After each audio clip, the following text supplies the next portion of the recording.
Hi, Paul. Hi, Sarb. How you doing? You okay? Yeah, good, thank you. It's great to have you back on the Gospel Now podcast. Good, with a voice. Yes, great to have your voice back.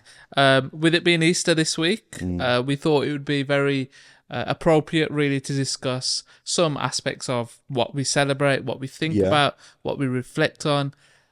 Obviously, for us as Christians, our faith, our hope, our promise, all hinges on Christ rising from the dead. I want to talk about a little bit about the crucifixion, the resurrection, some evidences for those things, because you'll have the naysayers who will start with the crucifixion never happened. Yeah. You'll have the naysayers who will say, yes, they believe in a Jesus who was crucified, but after that, he never rose from the dead. Sure. So let's start with the crucifixion. What sort of evidences do we have to prove that it happened? Well, you're right to say without the crucifixion and particularly the resurrection, we're sitting here, it's a waste of time, isn't it?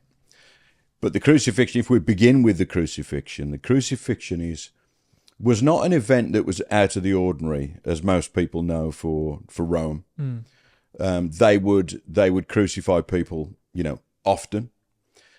It was barbaric for whoever was involved, but they had no qualms about crucifying people.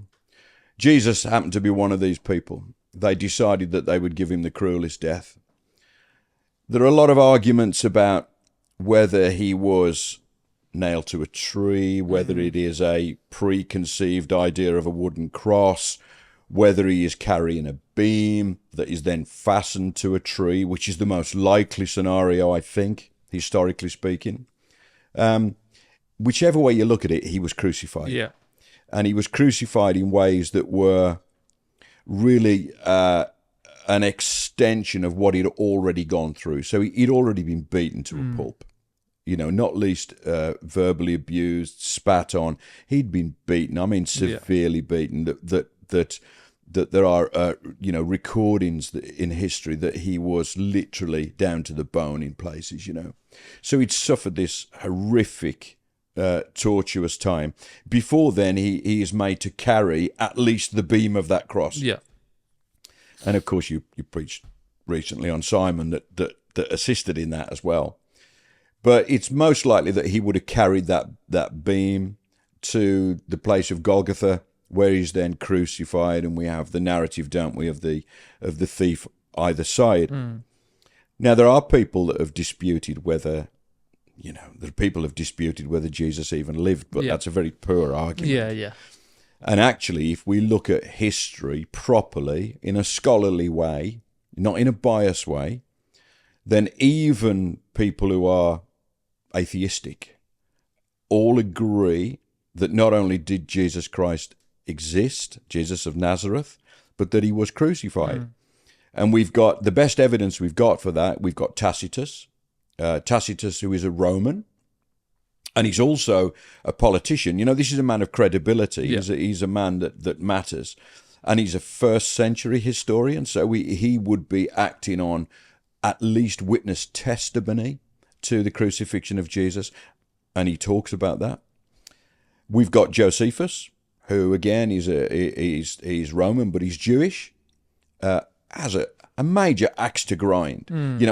These people would be much more substantially appreciated by secular historians if they said, "Oh, it never happened," but they don't. And they don't have like a bias to want it to happen, do they? Absolutely. Do you know what I mean? Yeah. Absolutely. So it would have been within their interest really to say, "Oh, this stuff never happened." But if we treat history in the same way that we should always treat history, particularly when we've got eyewitness testimony. Bear in mind people like Hannibal. Hannibal wasn't reported on until 400 years after his time. And yet we see that as credible history.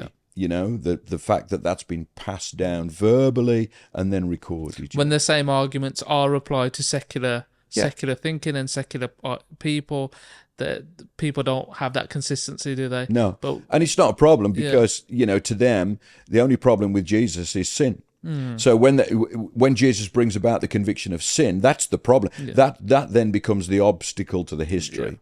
So now we don't want to believe it. If if it is about, a figure, like Julius Caesar, for instance. We can talk about him all day, even though there's less evidence to suggest he ever even lived than there is of Jesus of Nazareth. So we've got good, credible testimony, historically speaking, to say that he was crucified. Additionally to that, you've got, right up until the 1960s, the argument was, well, the Romans didn't use the nails in the way that the Gospels suggest. So that nail isn't driven through the feet of Jesus, etc., etc., through the hands or the wrists, or, we have these very futile arguments about whether it was the hand or the wrist. That really doesn't matter. Jesus was crucified.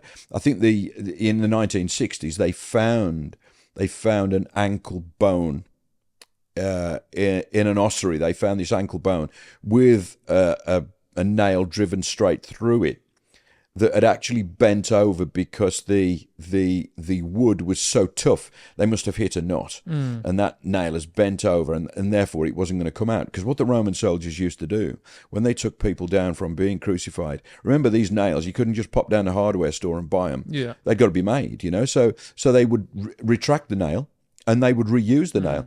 They didn't care about infection or anything like that. They would reuse the nails on the next victims of crucifixion. But this one didn't come out, and so what they've done, they've dropped the body or the bones into the ossuary, complete with the nail and the wooden knot from the tree, which was only found in the 1960s. Wow, yeah. So for 1960 years, secular historians argued that the Romans didn't crucify like that, not in the way that Christ is supposed to have been crucified. Well, that because they blew that out of the water. So we've known now for best part of 70 years that absolutely that's the way they crucified. That's amazing, isn't it? Yeah. To know that that it was argued for so long that crucifixion wasn't a thing, but also that there's tangible evidence that they crucified people just as we read in the Gospels. That's amazing. Yeah, and of course the crucifixion for us is, for us as Christians, is not just the physical torment and pain that Christ went through. For us, we see huge numbers of fulfilled prophecy in the cross. Yeah.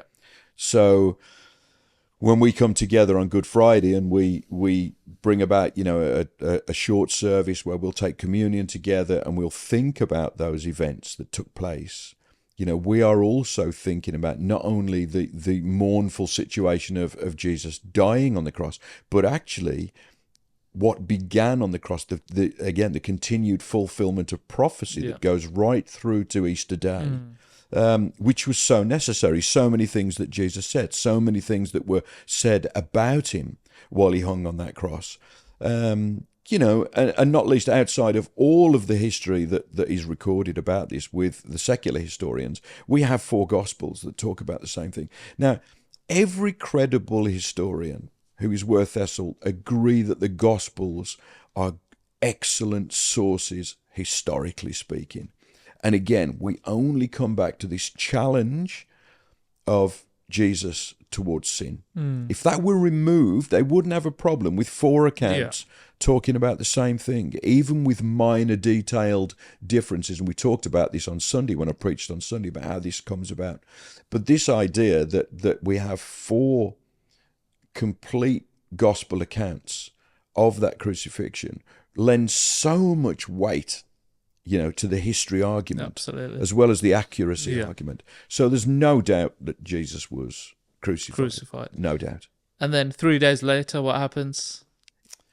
3 days later, of course, we see the glorious resurrection, don't we? We see the empty tomb. And this is something that people probably have even more. Well, they do have more of an issue with. Oh yeah. Because if he resurrects, who is he? He's the Messiah. He's the Son of God. God in the flesh. Exactly who he claimed to be. Now, that's an even bigger problem for the naysayers. Absolute huge problem, because the idea that somebody died on a cross, as you say, is not that big a deal. To secularism, it's not that big a deal.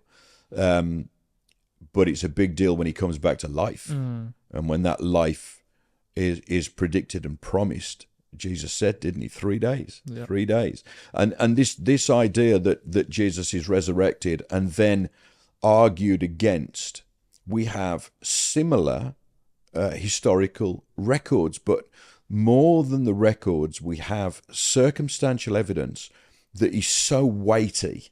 So we have the gospel evidence, if they are viewed as they should be, as historical documents.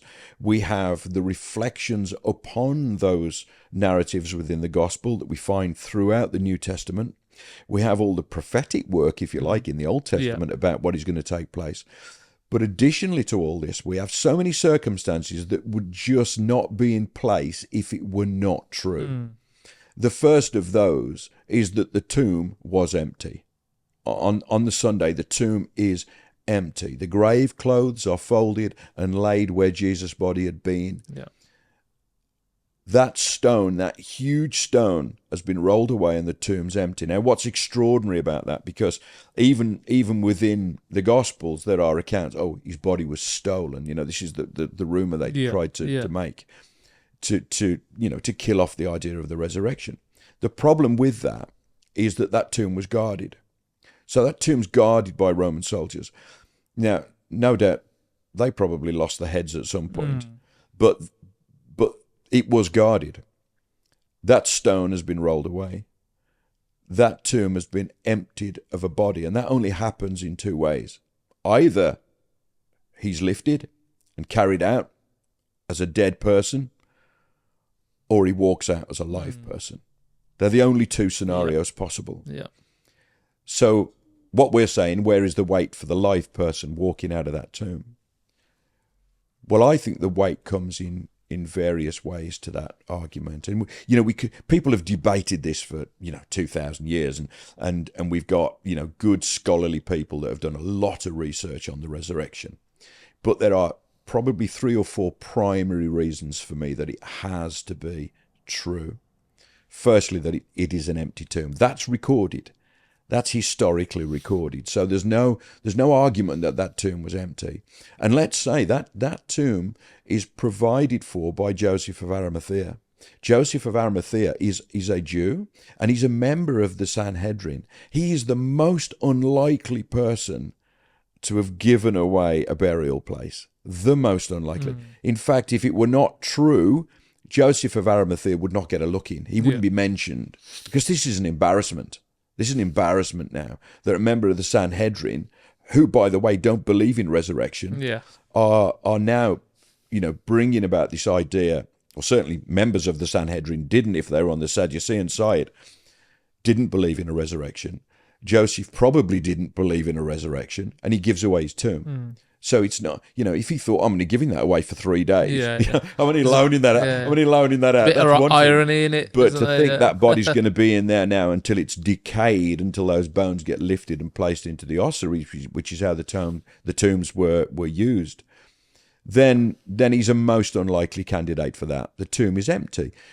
Who finds the empty tomb? Women. The worst possible witnesses that the writers of the Gospels could have called upon. I mean, let's make it Peter.